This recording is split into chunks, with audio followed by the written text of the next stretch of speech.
want to say thank you so much for joining the show. It's really an honor and privilege for me to be talking to you and listening to your story.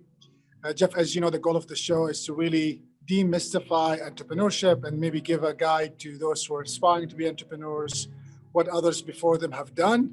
And you're a great example of that. So I thought maybe you could just share a little bit about what Jeff does today and how you got here. Okay, I'll try to be brief because our time's limited, but today I'm mostly involved with helping companies of all sizes, whether they're startups, whether they're entrepreneurial driven, divisions of large companies achieve their business and financial objectives. That's what I'm really focused on. Whether they're looking for investors or a strategic partner for research or product development, or a marketing partner, a branding partner, a sales partner. That's my primary activity, and we're doing most of that utilizing the impact of a short video interview, 10 to 12 minutes, coupled with our own proprietary distribution at our websites, and people that have registered at the websites, plus people that have opted into our email list.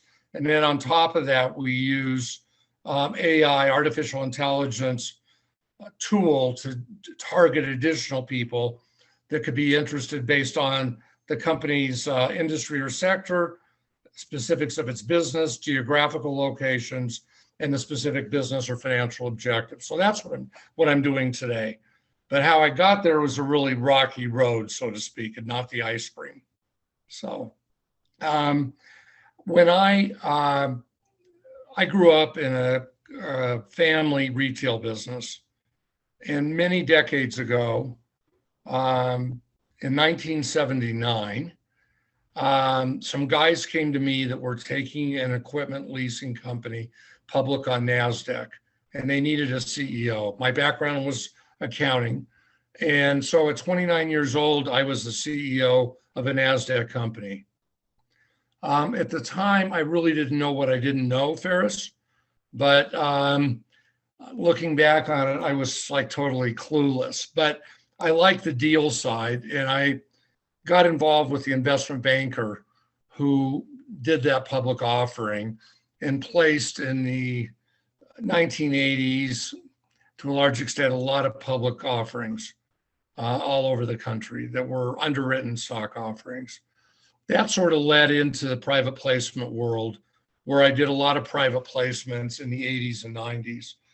In the 90s, we started a company that became the world's largest sponsor of financial community and investor events. And to give you an idea, we sold it in 2008, but 2007, we did 230 roadshow luncheons, big conferences in Las Vegas, Atlantic City, Miami. I had done stuff in Singapore and Hong Kong, all on the event side. So I had done that. I was still doing private placements. And I met a woman in New York who was from Beijing. She was active to get back to China because she was the sole child and her parents were getting older. She had come to New York to go to law school, and she really couldn't afford it. She was working at Citibank, working on workouts on third world government debt. So sort of on a fluke, we opened an office in Beijing, which we had up until the financial crisis in 2008, again, to enable Chinese companies to enter relationships with foreign companies, non-Chinese companies, or financings. So we got a bunch of them public, some in the United States, some on the Frankfurt Stock Exchange. So the financial crisis came, we closed that operation because it was really no point.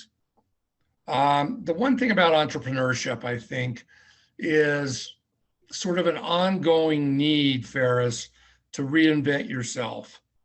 Especially now as we come out of COVID, the world is changing. What was will not be. Who knows what the post-COVID world's going to be? But if we had to reinvent ourselves over the past decades or pre-COVID over the last few years, everything's on the table today. as far as trying to determine what's viable, what'll work, what'll not work. So I wasn't, when the financial crisis came in '08, I wasn't doing anything. And a friend of mine who was a retired US government lawyer for the EPA, Environmental Protection Agency, said, hey, you live in Colorado. I live in Colorado. We're going to have this new industry, legalized cannabis. Why don't we check it out? So for lack of anything else, I got involved in the cannabis industry early on and ended up with 2 retail stores in Colorado and a grow facility, which then led to getting involved in 3 Canadian startups that all got licensed in Canada and public in Canada, which then led me to being involved in 2 Israeli companies, one on the plant genetics side and one on doing preclinical work. They did preclinical on multiple myeloma on trials with rodents with using THC, the psychoactive part of the cannabis plant. They ran out of money and then got involved in a lot of other stuff here. So, I'm not particularly, I know in Michigan where you are, cannabis is big news. I'm not very bullish on that industry, because it's really questionable to me, Ferris, who's going to make any money. But not that I've never seen an industry get more press or more activities. So we are somewhat involved still with, assisting companies in that business with their financial or business objectives, but it's not my favorite. And I think there's a lot of issues. So that's basically how I ended up where I am today. Wow, Jeff. I mean, clearly we could spend days with you to unfold. A lot of this, if you drill down on it, there's a lot of what I like to say, Ferris, the good, the bad, and the ugly, Well, it sounds like you have amazing stories, and I would love to one day maybe. I've got great stories. Some of them I wish I was a better writer, could write a screenplay, but we had a factory in China that actually got stolen by a manager's family. We had a guard on the gate. The guard ran away. The family takes over the building. The police say, they sit across the street, say, we're not going to get involved. And it's a civil matter. Well, there's really no civil legal system in China. So you're totally screwed. So this was after the Beijing Olympics. And a lawyer said, go hire these guys that worked on security for the Olympics. So at 3 a.m, we go to the Olympic Stadium, the one that was that basket that we all saw on TV. And we hired these Kung Fu guys. They come at 4 a.m, all wearing black, and recaptured the factory. So I wish I have pictures, but I wish I had written it down in more detail, but there's a lot of stuff along the way, but we got the factory back and we had 200 employees. I mean, this wasn't a little hole in the wall, but, and there's really no legal system, commercial legal system in China. So if somebody said that the Chinese government said to me, you can never go back to China, it would not upset me. Well, that's incredible. I mean, wow, what a story.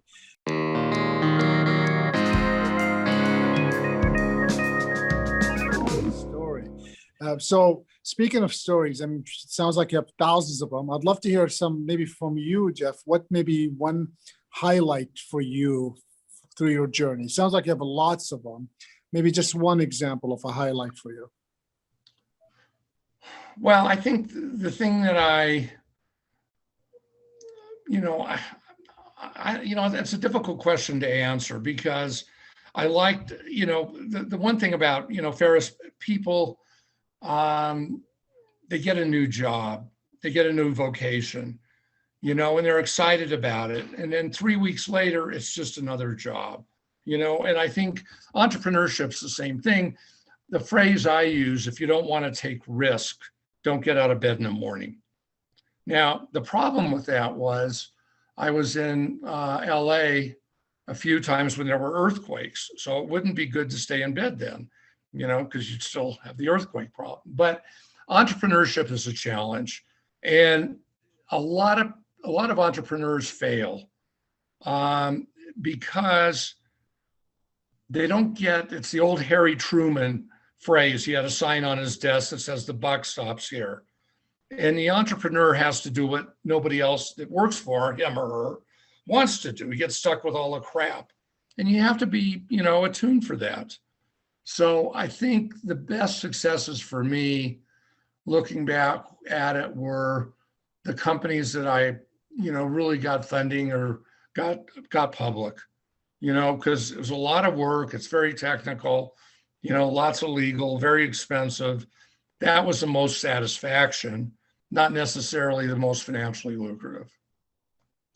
Love that. So thank you so much for sharing that. So a few of the companies you took public was rewarding.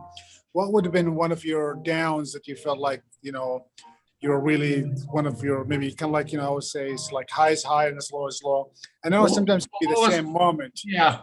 No, one of the reasons I think that I'm sort of down on the cannabis industry is that early on, I wrote a book on it called Marijuana, the World's Most Misunderstood Plant. And that book's on Kindle and print and Kindle editions, Amazon. It's on Amazon, print and Kindle. And so I did it because nobody understood the terminology back in 2015. I had been in a business. I then got on my book became my business card, Ferris, as it relates to the cannabis, hemp, and CBD industries. I then ended up speaking all over the place, from Toronto to New York to LA to San Francisco to San Jose to Miami to London and Tel Aviv, and probably left out a bunch of cities like Colorado cities. But at some of them, I attacked Jeff Sessions, who was the Attorney General.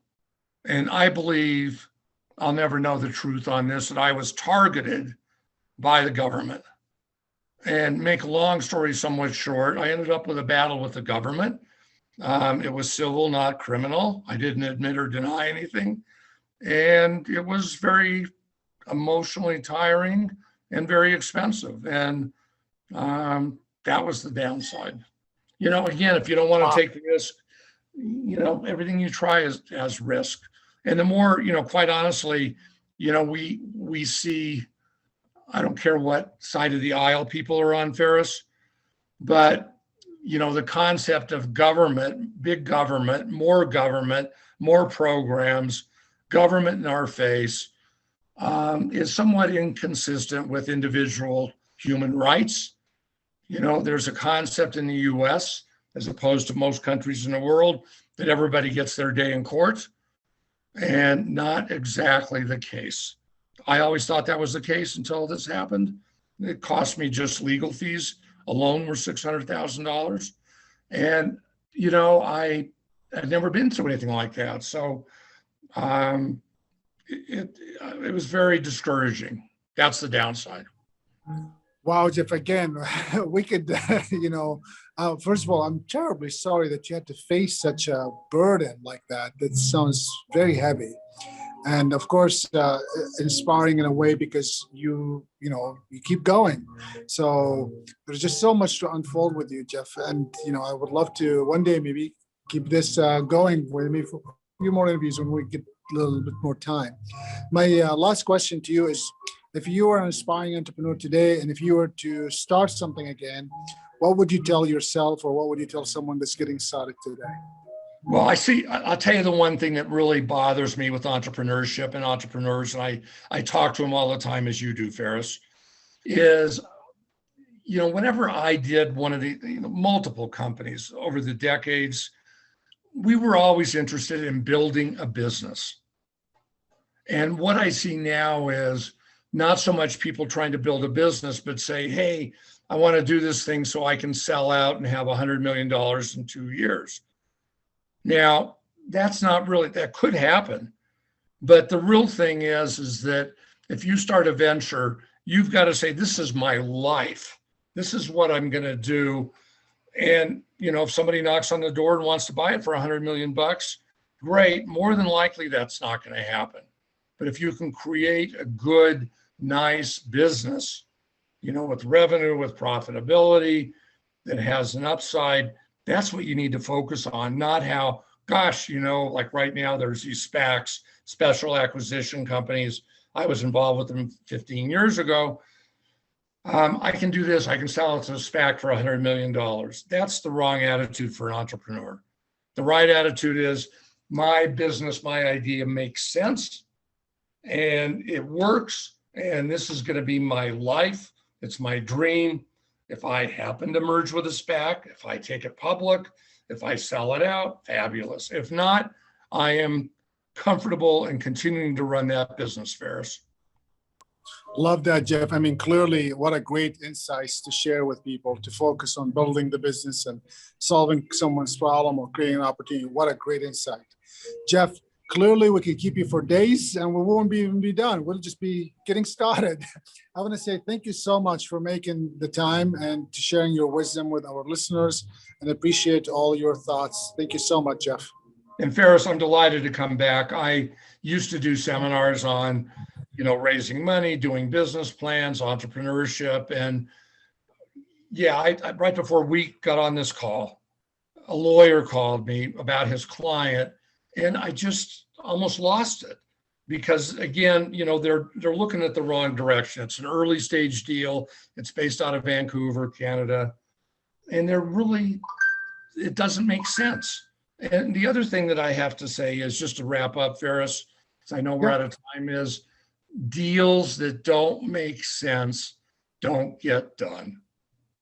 Yeah. Love that. Great way to end. If it doesn't make sense, it doesn't get done. Love it. Thank you so much. Again, I appreciate you and being with us. Thanks a lot.